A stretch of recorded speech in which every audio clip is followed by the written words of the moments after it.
Coming up on Locked On Dodgers, this is a very special episode of Locked On Dodgers. We met up at the winter meetings, Vince and I, along with our buddies Clint and Doug from Dodgers Nation's Blue Heaven podcast, and we did a couple crossover episodes.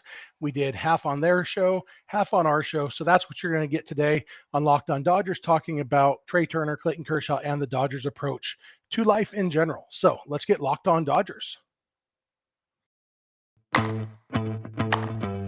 You are Locked On Dodgers, your daily Los Angeles Dodgers podcast. Part of the Locked On Podcast Network, your team every day.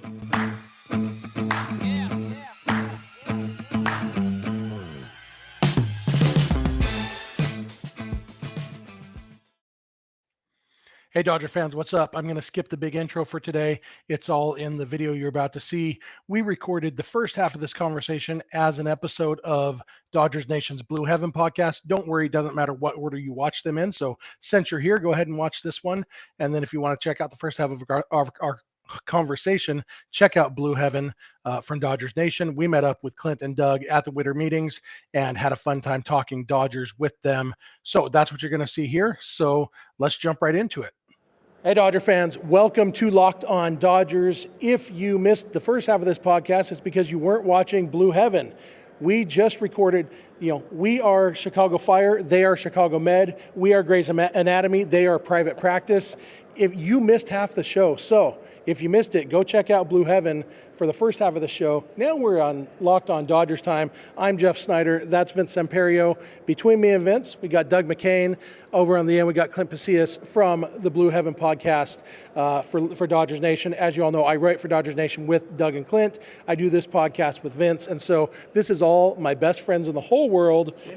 Synergy. Yep. Because you know what? As Dodger fans, we can all get along. Dodger podcast, there's enough Dodger fans for all of us. So go check that out if you're joining us for the first time, because Clint did such a good job teasing this podcast at the end of Blue Heaven. Welcome. We hope you'll come back again sometime. So we're going to talk some more about some of the stuff we talked about, different angles, and some of the stuff we didn't talk about on that podcast. So first thing I want to jump into, Vince, let's start with you. More Trea Turner thoughts. The Trea Turner signed with the Phillies, 11 years, $300 million. Ridiculous years. Money, not that ridiculous. It's, what do we decide that is? $27 million per year, something like that. What are you deciding? I think it's, It's math. I don't know. Doesn't math care about my feelings? So it's like $27.3 million per year, which is perfectly reasonable. It's less than Trea could have gotten. As we discovered later, it was actually less than Trea was offered by the Padres. But the 11 years, it looks a lot like the Bryce Harper deal from a couple years ago, where they gave him about 800 years more than any other team was going to offer him. And it's basically the polar opposite of the Dodgers approach. The Dodgers we'll give you a crap load of money for very few years so that we're not locked in anything. The Phillies are like, we want to be locked in for as long as possible so that it doesn't affect our luxury tax number as much. We want a low AAV, and we'll give you as much money as you want as long as you let us spread it out over, the rest of your life. And I don't know, Vince, do you feel like that is a better, worse, different approach? Yeah, I mean, this is Dave Dombrowski. He's done it on a few teams now where he goes, spends a lot. He knows he's not going to be there at the end of these contracts, and he doesn't care because as long as you win, he didn't win, they didn't win, but they made it last year, which they didn't expect to do. And with a guy like Trea Turner, realistically, we've talked about it up and down on this show of how realistic it is. His speed keeps up and everything else, whatever. But if I was like the GM or president, Andrew Friedman knows he's probably going to be here as long as he wants, realistically. Dave Dombrowski doesn't know how long he's going to have. He's going to do what he needs, and he's going to get it out of there, and that's what he's doing here. And, the other part that's funny, too, is just that Trea Turner, if everything was even, I don't care, West Coast, East Coast, West Coast gave you more money, and you still went East Coast. So clearly the East Coast made a little bit of a difference. Clint, I want to read you a tweet from Brian Bannister. He tweeted this when the Phillies were going to the World Series. Brian Bannister used to pitch in the big leagues, has worked for the Red Sox, and worked for the Red Sox in 2018 when they won the World Series. Dave Dombrowski was running the Red Sox at the time, and he did this tweet thread about things to know about Dave Dombrowski. And one of the things kind of ties into this. Number 3, he says he believes in blue chip players. In today's analytical game, it's often about who wins the trade or the dollars per war or other internal valuation metrics. Baseball teams have become very smart, but this can lead to a lack of trade liquidity. By always waiting patiently for smart trades or avoiding larger free agent contracts, it admittedly reduces career risk and public scrutiny, but by being willing to lose a trade slightly at times, from a valuation perspective, it often gives you access to special players. Dave believes that players with a proven track record have special qualities and will rise to the occasion, especially in the postseason. This occurred when we won the World Series in 2018, and it's occurring for the Phillies right now. This approach is less sustainable long-term, but it can result in juggernaut teams. With Dombrowski, there's no doubt that the only goal is to win a ring. If everybody else at the poker table is playing the safe percentages, the person willing to risk more chips can be disruptive. Is that approach you wish the Dodgers took, Vince, to play different poker than ever? Or not Vince, Clint. I can't tell you guys apart. Do you wish the Dodgers played that version of poker more often? I mean, when you get a team that lost in the fashion that the Dodgers lost here in 2022, it's real easy to say, yeah, you want them to go out and make the blockbuster move at the trade deadline, not just settle on Chris Martin, who was phenomenal, he was fantastic for the team, but he wasn't necessarily the difference maker the team needed at that time. And you can look back, there's different points in time. Manny Machado was the best player available in 2018, but maybe, in 19 they didn't make the moves they really needed to do to get over the top. In 21, we know they kind of tried, but that was more of an injury issue, or injuries piling up there. Even if Friedman and company go out and make the massive deals, we don't know if it's going to go out there or it's going to prove itself out and be a World Series championship. But when you look at what Dombrowski is able to do consistently, you kind of got to say, crap, maybe it does. Maybe it is like just push all the chips in and hopefully the other teams fold or you win their chips. Doug, do you have any thoughts on that? And do your thoughts change based on the fact that 13 days after Brian Bannister tweeted this stuff out, the Phillies lost the World Series, which is, the Dodgers can do that too.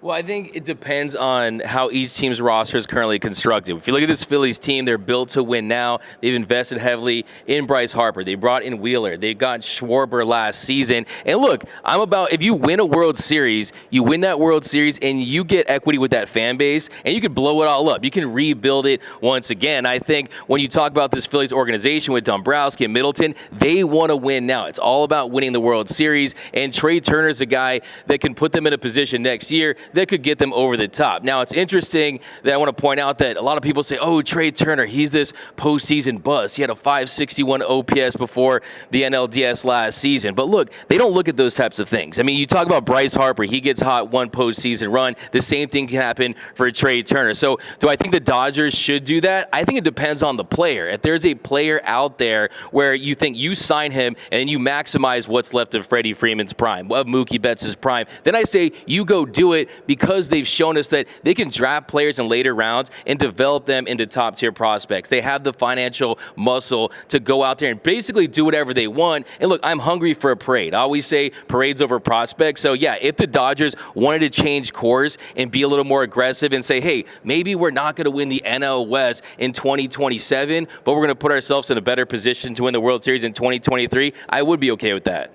Hey, I interrupt this argument between me and Doug to tell you that this episode is brought to you by BetOnline.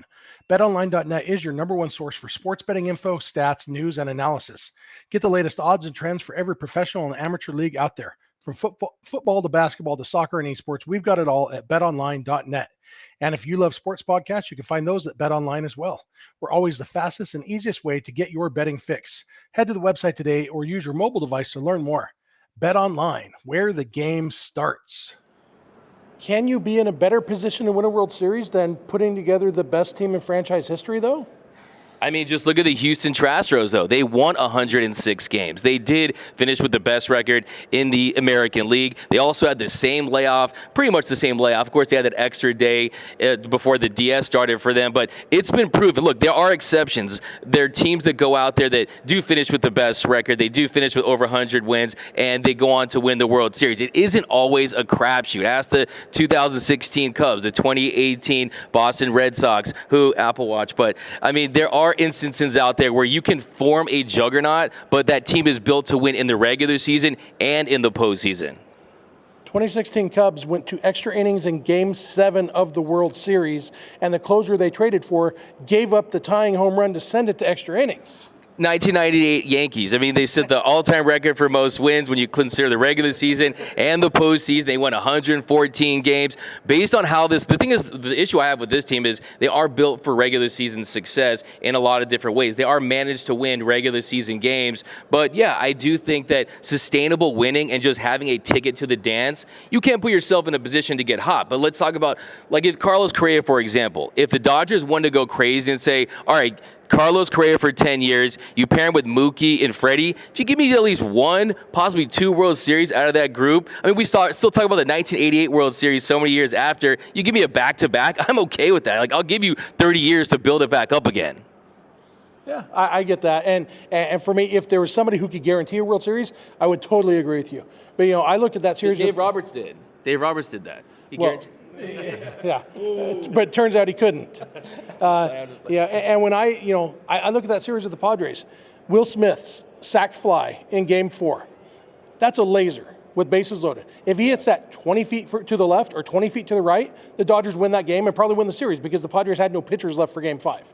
You know, if the Dodgers go 4 for 20 instead of 0 for 20, they're in a scoring position. That's still really bad. They sweep the series. You know, it's like it's these little things and drawing these huge sweeping conclusions based on little things. It's like I feel like a conclusion based on bad data has a much worse chance of being the right conclusion than a different one. No, and I'm not saying I'm gung-ho about any of these free agents. I think Carlos Correa's contract towards the end, Aaron Judge's contract towards the end. You're paying for the first 4 to 5 years, and then the money at the back end of that deal, you're saying, okay, we'll eat that for the success now. But if there was a perfect free agent, let's say Shohei Ohtani was a free agent now, I know the Dodgers wouldn't say, oh, we're going to reset the CBT, we're going to develop these young players. They're just doing that because they know that they're not all in on the current free agents that are available. I think the Dodgers are smart. They know the guys they're willing to spend big on, the Mookie Bettses of the world, the Freddie Freemans of the world. But there's also a lot of guys that they're going to say, hey, we'll sit this one out and we'll let you guys have a bidding war. They're not going to enter a bidding war with the Giants and the Yankees for Aaron Judge, or apparently the Texas Rangers. I don't know about that, but they're spending money like they're Bitcoin investors on cocaine back in 2019. But yeah, I mean, I just don't see them going out there making a big splash. Verlander was an interesting name because I think the domino for Verlander was the fact that DeGrom signed with the Rangers. If he signs with the Mets, maybe the Dodgers are in a better position. I think the interest there was mutual and it was real. But, yeah, like I said, I'm okay. It seems like you want the sustainable model. You just want to have a ticket to the dance and give yourself an opportunity to win. And I love that because, look, let's be honest. The postseason is great, but I like winning. I like driving to work every day in June and saying we beat the Rockies last night. I hate losing any game. So I do love all these 100-plus win seasons. But I think at this point, after what we saw last season, it's time to get a full 162-game regular season championship with the parade in the full 9, Kershaw with the champagne popping balls. I just want to experience that once in my life, okay? Is that too hard to ask for, Jeff? No, I definitely agree with you, and I think you're almost right on my feelings. You're not the Stan Kasten model? No, what I believe is that the best team has the best chance. Just because the Dodgers didn't win in 2022 doesn't mean that they shouldn't have, that there was a problem with the way they built it. I believe that the team with the best players has the best chance to win, whether it's in the regular season or the postseason. I do think there's more of an element of randomness, and that's why we use the word crapshoot sometimes. It's not an actual crapshoot. I don't even know what a crapshoot is. Like, do you actually shoot crap in a crapshoot? I don't know. Oh, rolling craps. I'm not a gambler. I don't go to Vegas. I drive through Vegas all the time. I don't drive to Vegas. Craps. I get it now. Rolling the dice. I get it. All right. So on today's episode, Jeff learned something. I have an English degree. Anyway, yeah, I think the best team has the best chance to win. And so I think your best chance, obviously you can find, some guys who might have a better chance of staying healthy through October or whatever. There's things you can do, and Andrew Friedman said as much in his postseason press conference, that there's probably things we can do to optimize for the postseason. and we're going to try to figure out what those things are. But I think the number one thing is have a lot of really good players, and that's what the Dodgers did. And the fact that it didn't work doesn't mean that it won't work next year. And I do think the fact that we weren't allowed to have a parade in 2020 does mess with some people's heads, because it's a totally legit championship, but we didn't get to celebrate it the way we might have liked to as fans. And that's why, you talk about if you win World Series, you reset things and you buy some grace with the fans. I don't think the Dodgers bought that grace with the fans because the fans didn't get to celebrate. So yeah, fans want a parade. You guys want to say anything over there about any of this? I'll just wait for the next topic. Let's move on to the next topic then. We do want to thank you guys for making Locked On Dodgers your first listen, except today it's your second listen. Actually, it doesn't matter what order you listen to. We just talked about the Dodgers on there too. It's not like there's any spoilers. So finish this one and then go listen to theirs. But anyway, thanks for making us your first listen. Check out Locked On Sports today for another listen later. So the Dodgers finally, officially re-signed Clayton Kershaw. We've known it was coming for like 7 weeks. Kershaw said he just took his time. It was his fault. He just didn't make the appointments for the MRIs he needed to make. Kershaw is us, basically he did the same thing. It's like, yeah, they're going to give me $20 million as soon as I make this appointment. Who among us has not put off making a doctor's appointment for $20 million? What's a doctor's appointment? That's what I'm wondering. Doctors are these things that, anyway. But, it's great to have it finally done. Vince, does it feel like the Dodgers treat Clayton Kershaw differently and in a good way? Like, basically, it seems to me like this negotiation or this process was they treat Clayton Kershaw like a family member rather than a business decision. They didn't make him a qualifying offer 2 years in a row that they could have. Business-wise, it would have been the smart move to make in case he did go to the Rangers. Out of respect to him, they didn't do it. And it seems like Clayton Kershaw is repaying that loyalty by saying, you know what, yeah, I probably could have made more. He joked that he should have held out for more once he saw what DeGrom and Verlander got. He probably could have made more elsewhere, but he chose to come back at a reasonable rate that's friendly to the Dodgers. Everybody's happy. And for me, Vince, and I guess we got Clint talk in this segment too, maybe, I really like that the Dodgers seem to love Clayton Kershaw as much as I love Clayton Kershaw. Yeah, I mean, we want Clayton Kershaw back, and we all know, varying degrees of where you think he is in the Dodgers rotation. But beyond that, we want Kershaw back. We want him in the rotation. We want him to be here. We want him to be a Dodger for life. He basically stated he's either going to be a Dodger or a Ranger at some point if he keeps playing. Realistically, he's probably not going to do that, but who knows. But yeah, it's good for the Dodgers now. It helps them out. He's a number 3, hopefully, starter. Hopefully they can find someone to get him up above him and Julio. But he fits the mold. He does what he needs to do. They know what they're gonna get out of him at this point, and it's good for future as well. I mean, we've seen this in other sports. We saw the Kobe contract, and gave Kobe one big last contract. He stayed probably a little bit longer, and it worked out. For everyone in a different way. But this is similar to that, except they're not paying him all the money. So Kershaw's repaying them, and it looks a little more like Tom Brady and the Patriots, where Tom Brady took the pay cut every year, whether he's getting paid under the table or not, that's different, but took the pay cut every year, got the team that he needed, and they had a chance to win every year. That's what Kershaw's doing at this point. It's going to help out. It's helping out with luxury. I mean, he got a raise from last year. He got, so it's working out for everybody. I appreciate it. Clayton Kershaw, I'm sure, appreciates it, and it makes it better for us. I would say I'll add as well that you appreciate the fact that this is a guy who wants to win. He cares more about winning and staying with the. I think even the Dodgers. I almost fear that if he waited and DeGrom goes to Texas, that might have helped him consider it a little bit more, because all of a sudden you're starting to build a pretty decent rotation there. You got Boch going. They're about to sign Aaron Judge. They're about to sign Aaron Judge, but you got to appreciate that Clayton Edward Kershaw wants to win above all else, and he also says kind of time and time again over the last, really 2 years, unfinished business, and he wants to button that up. He wants to get the real World Series championship in the eyes of some people. 2020 counts. He wants that parade. He wants to be popping bottles with Doug McCain in the locker room. And watching photographers fall off stages and everything that comes with a championship parade. The thing that makes me a little nervous is if and when that business becomes finished, Kershaw, he's 3 wins away from 200. He's 193 strikeouts away from 3,000. 193 strikeouts probably won't happen in 2023. It could. He hasn't struck out that many since I think 2017 or 2016, something like that. It's been a while, but if he stayed healthy, if he actually made 32 starts, not crazy at all to think he could hit 3,000 strikeouts, get to 200 wins, win another World Series championship. At that point, I worry then maybe he does think, well, I'm going to go play close to home for the rest of my career. I'm not ready to retire yet, but I'm going to go be close to my kids, and I don't want to see that. I want Clayton Kershaw to be a Dodger, and when he's ready to be closer to his kids, he should do it in retirement and just retire and go home.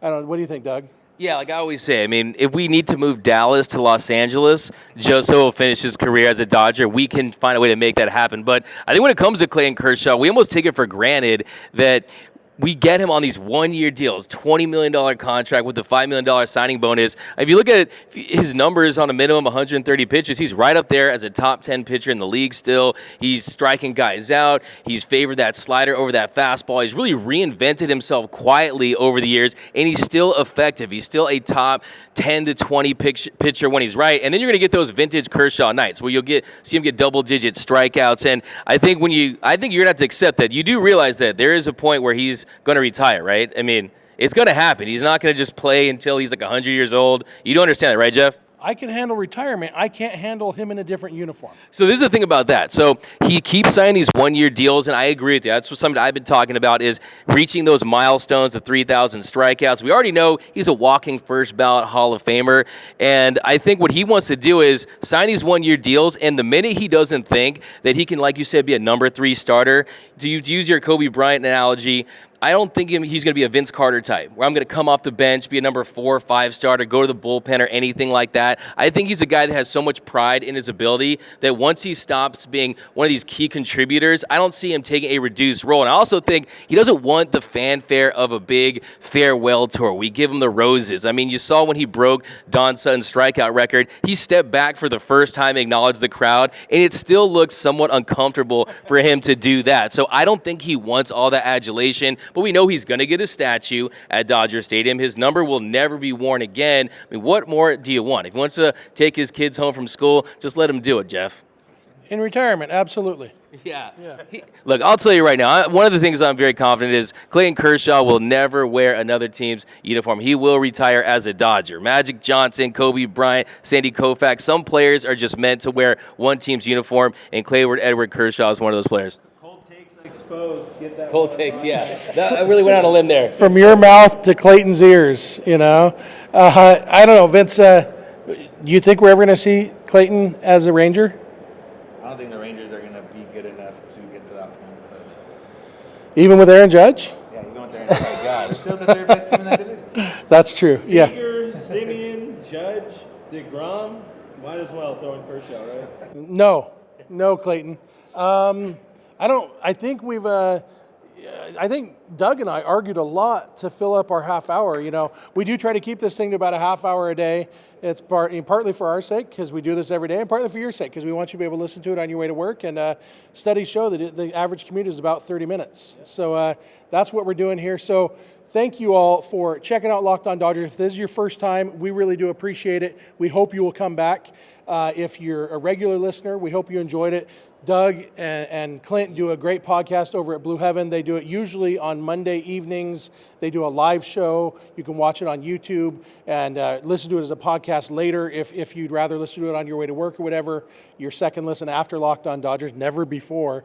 First watch, first listen. There it is. We're on YouTube too. Yeah.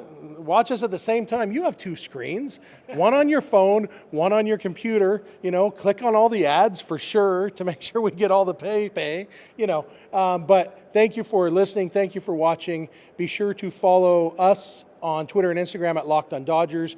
You can follow Vince at Vince Samperio. I'm at Snidog. Clint is at Real FRG. Twitter and Instagram.